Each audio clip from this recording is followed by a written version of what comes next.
سلامونه دوستانو، آیا پوهیږئ چې د ښځو د فرج یعنی شرمګاه درد او خارښ د څه له وجې پیدا کیږي؟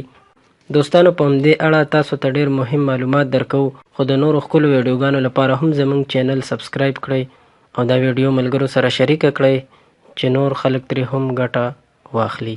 80% درد او خارښ د ښځو په فرج یعنی شرمګاه کې د یو ځایوالي په مهال د دې وجې نه پیدا کیږي چې سړی زر انزال کیږي، خپله ښځه په شهوت راولي او سړی زر انزال شي او د ښځې شهوت پوره نشي.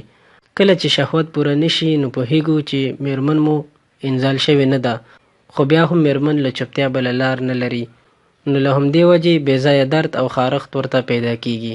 دوستانو کوم سړي چې داسې کوي نو یو نه یو ورځ د کور ماحول هم خرابیږي.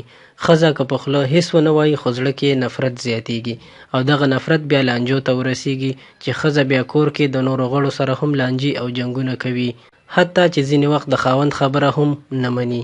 دوستانو باید ووایم کله چې انزال شي نو خپل ذکر مو د ښځې د شرمګاه یعنی فرج نه فوراً مه وباسئ، پرېږدئ تر څو میرمن مو هم د شهوت انتها ته ورسیږي او خلاصه شي.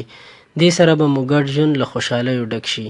دوستانو دا ډیر مهم معلومات وو، تاسو سره مو شریک کړل. زموږ مقصد هیڅکله هم څه فحش خپرول نه دي، خو ډیری دوستان په دې نه پوهیږي نو دا ویډیو مو د هغوی لپاره جوړه کړې.